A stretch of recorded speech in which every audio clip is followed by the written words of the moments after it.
Are you a freelance artist? Are you currently taking commissions? Do you have a terms of service? Do you not even know what a terms of service is? Hey, what's up, y'all? This is the Art Mentor. My name is Sean. I'm a veteran art teacher and freelance artist. And today, I'm going to address my most popular, most requested video. This is going to be your guide to an art terms of service, and it's going to start right now.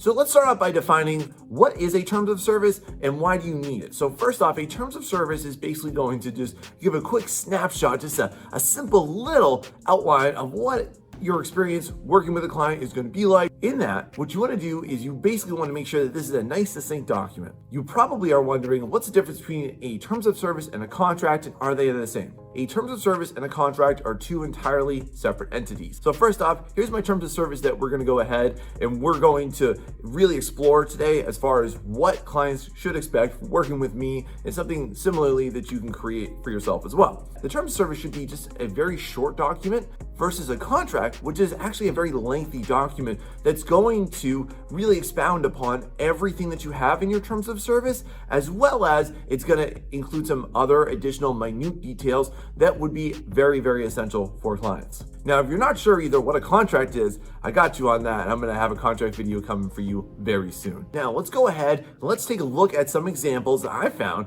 of people's terms of service, and let's take a look at what you should and definitely should not include into these. Now, our first critique deals with this first issue here, which is that your terms of service should not be crammed onto a commission sheet. And this is another reason why commission sheets generally just don't work. So me personally, as I look at these terms of service as well and I'm studying them, I just don't think that there's enough detail put into this. I think that there's a lot of holes as far as what a client would expect from working with them. So if you currently have your terms of service slammed into or crammed into or with the tiniest like 2-point font on some type of commission sheet, don't do that. I very much recommend creating an entirely separate document, a separate picture of your terms of service, so then that way it is viewable and it is focused. Because right here, it's just not on a commission sheet. Now here's a really typical concern that I see with most terms of service agreements. So here's a really extensive terms of service. And when I mean extensive, boy howdy do I mean extensive. There are 16 bullet points on one part, and then there's approximately 10 additional bullet points. So if you have a really ultra lengthy terms of service agreement, y'all, I really need to tell you this. You need to ultra simplify this thing because nobody is going to read all of that. But y'all, if you follow my advice from my previous videos on this, you should be having a conversation with them that can field pretty much 90% of every single one of these. And now, friends, let's go ahead and slide on into what you definitely should not have in your terms of service. The most useless part that I tend to see a lot is when people put on do's and don'ts. And I just don't find this necessary, y'all. Let me give you a couple of reasons why.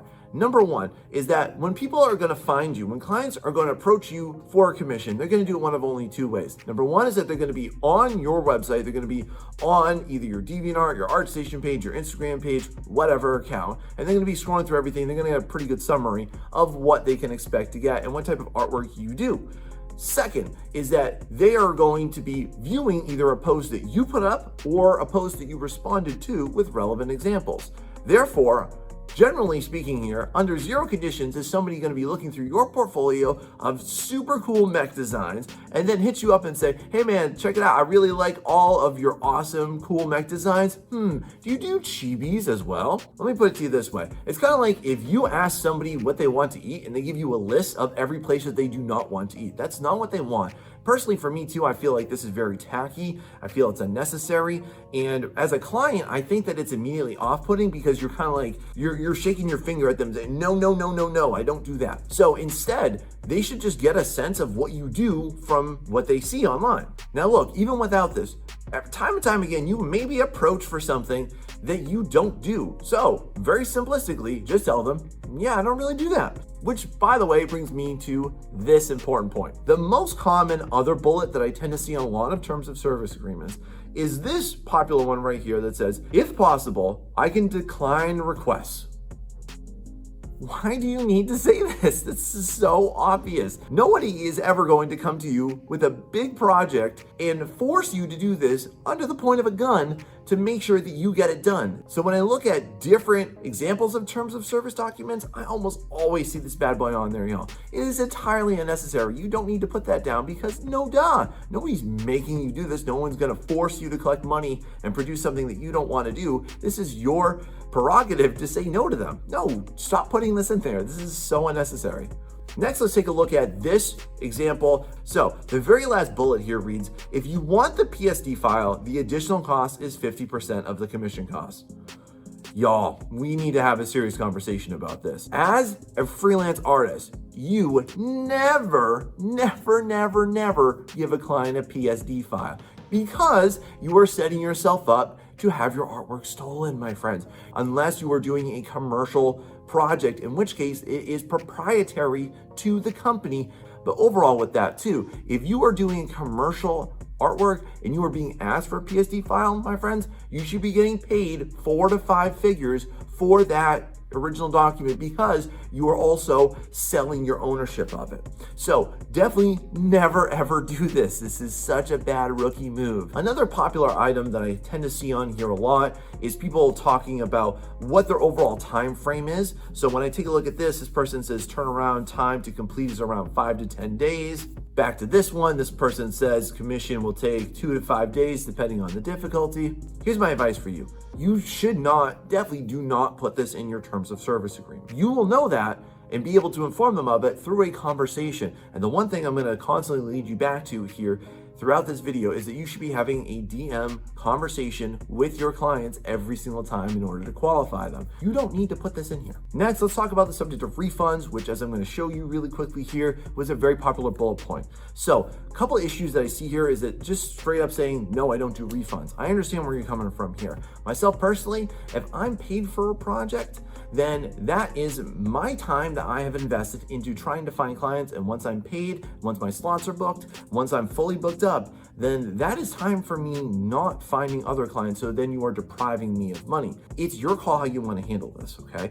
But I'm not going to explicitly state in my terms of service how I'm going to handle that. I don't think it's necessary for you in your terms of service agreement to specifically spell out every single scenario, what could happen, every disaster scenario. Here, Godzilla attacks and you need to give them a refund. I just don't find it necessary. So now that we've explored a lot of don'ts in the realm of a terms of service agreement, let's bust into what you should do. And I'm going to show you my terms of service agreement that I personally use. And we're going to take a look at this step by step. So let's bust into this. So starting out with the overall layout of mine, I personally did this in Photoshop. But if you don't have a good aesthetic sense of how things are emphasized and what to be drawn to, another great resource for you to go ahead and use in order to create your terms of service agreement is going to be Canva. Canva has a lot of amazing templates that you can use. It's personally what I use for my Instagram as well, which I hope you'll follow. That way you can create an aesthetically pleasing one. Now let's get into exactly what's on here, why it's on here, and why it's important. The first thing that you're going to notice underneath my terms of service headline here is going to be what I deem my values. So quality, communication, and integrity. This is not something that you have to do. You don't have to put it in, this type of thing. But for me, I just want to immediately communicate to a client what they should expect and why they perhaps should choose me over somebody else. Also, underneath that, there's just a very simple, brief blurb about myself, that I'm a freelance artist, an art teacher, and YouTuber. So here's what you can expect. This is a nice little, just in my opinion, just a nice little intro. I would never, ever keep this long. Now, let me just break down every single bullet point on here and why each one is succinct but very important for you. The first and most important point that I make on here that I feel is the most important is the fact that I expect payment way before I'm going to do anything. As I've preached in my previous videos now, you should never, ever, my friends, ever start a project before you're paid because it sets you up to potentially be scammed. So I put that on there, and I also specify PayPal only because there are some weird people out there, and honestly, they're just scammers who are gonna try and say, well, I'll send you a check, an electronic check, or a cashier's check. All this is total crap. So this is the first most important bullet point to me. Next on here, and this is kind of a newer thing for me, and I would very much recommend you do it as well, is say no to NFTs. Make sure that you let your clients know right now that you are not going to be creating artwork that's going to be used for someone else's profit via NFTs. This is a huge problem in the art community, so make sure that you're not a victim of it too. The next two bullets are going to retain to rights. The first one is to our rights as artists. So I write on here that the artist retains the right to display and promote all artwork. This lightly touches upon this subject that I really just want to spell out to you so it's extra explicit to you, and hear me out on this very well, please. Anything that you do for a client is your property. It's not their property, it's your property. Unless you're going to sign a contract and an NDA and get paid honestly about 4 figures or more for it, it's going to be your property. So don't ever let anybody make you think that because they commission you for a character that's their design. No, my friends, no. It's your design. You are allowed to do whatever you want to do with that except for sell it and create an additional profit from it. This next bullet refers to the client's rights just so that they know. So here I write that the client cannot claim ownership, edit, or profit from the artwork. And this is important again for them to realize because anything that you do for them, it's not theirs. It's simply for their collection. And if you're doing private commissions, then you're doing for a collection.